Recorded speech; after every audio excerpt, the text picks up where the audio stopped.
For decades, we've been chasing this ghost, the perfect reproduction of sound. We have built some truly incredible machines to capture and replay sound waves. But here's the thing, have we actually captured the feeling of being there?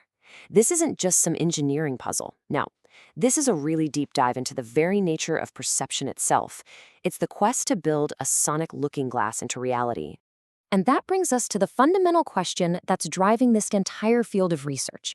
Can a recording, even one that mimics our own ears like binaural audio, truly recreate the incredibly rich spatial realism of a lived-in soundscape?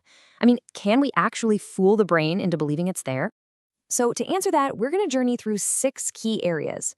We're going to start by defining what realism even means. Then we'll unpack the incredible physics our brain uses to hear in 3D. After that, we'll look at the engineering hurdles, the profound psychological impact this technology has on us, how we can scientifically measure these effects, and finally, we'll ask what this all tells us about the nature of reality itself. All right, Section 1. Look, before we can even begin to chase realism, we have to agree on what it is we're chasing. It sounds simple, I know, but the definition itself is the first major hurdle. What do we actually mean when we talk about realistic audio? It is absolutely crucial to distinguish between 2 very different goals here. On one hand, you've got acoustic accuracy.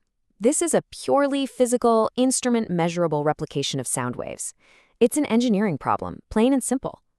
But on the other hand, you have perceptual realism, that subjective, deeply human feeling of being present in a space.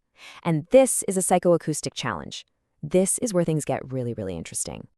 And that's the key right there. A real soundscape isn't what a microphone hears. It's what the brain builds. It is an active, interpretive process. Your brain is constantly decoding spatial cues, reflections, even how sound physically interacts with your own body. It's an internal construction, not just some external fact. So, if the brain is the builder, what are its tools? How does it construct this incredible 3-dimensional auditory world from just 2 inputs, our ears? Well, the answer lies in the fundamental physics of how we hear. Our auditory system is, for lack of a better term, a master decoder. It relies on 3 primary cues. For the low frequencies, it uses something called the inaural time difference, that tiny microsecond delay as a sound reaches one ear just before the other. For high frequencies, it uses the inaural level difference, which is caused by our own head creating an acoustic shadow. And then, spanning the full spectrum, are the incredibly complex spectral cues created by the unique filtering of our outer ears, our head, and even our torso. But this raises a critical question for anyone working in this field. If we understand the physics of ITD and ILD so well, why do so many binaural recordings fail to externalize? Why do they create that completely unnatural in-head localization effect? The answer lies in the head-related transfer function, or what we call the HRTF. The best way to think of it is as your personal acoustic fingerprint. It's the totally unique way your specific head, your ear shape, and even your torso filter incoming sound.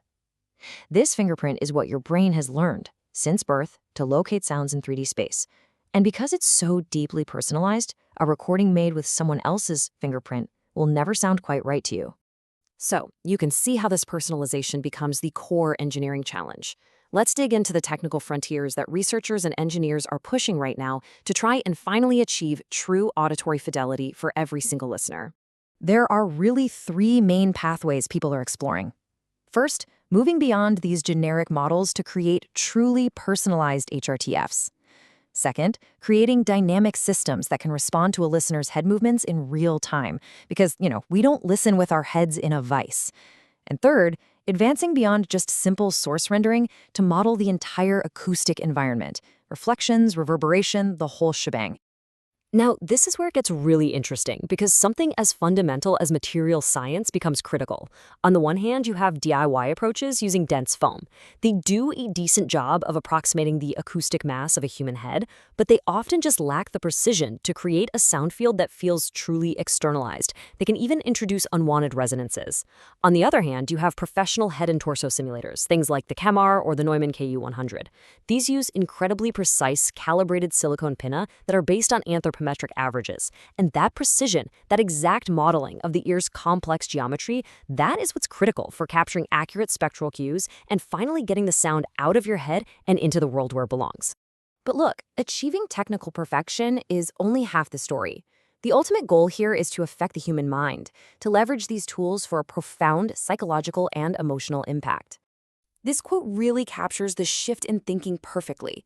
We're moving from a simple recording technique to a technology that can fundamentally alter our sense of place and our sense of presence. This is really where the engineering meets psychology. And the research here is compelling. This isn't just about making video games feel more real.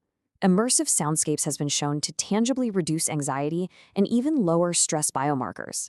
By presenting information in a spatially natural way, they actually lower our cognitive load, which frees up mental resources and improves focus.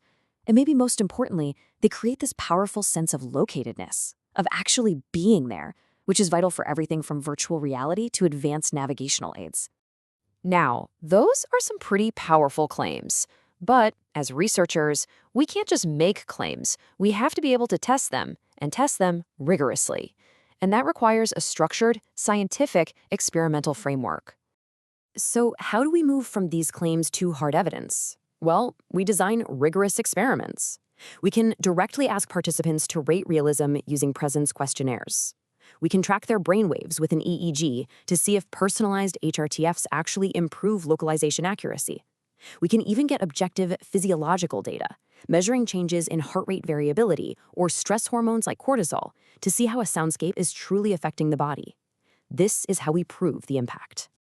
Okay, let's just step back for a final reflection. This entire endeavor, it really forces us to reconsider the relationship between physical reality and our perception of it. Ultimately, the goal isn't to perfectly replicate a physical waveform. It's to provide the human brain with the precise set of cues it needs to construct its own internal model of reality. Realism, therefore, isn't something out there in the world. It's an act of interpretation, a perceptual construction built by the listener. And this leaves us with a final open question. As our models become more personalized, more dynamic, and more environmentally aware, at what point does a recorded soundscape cross that threshold? At what point does it become, for all intents and purposes, perceptually indistinguishable from lived experience? That, right there, is the horizon we are all working towards.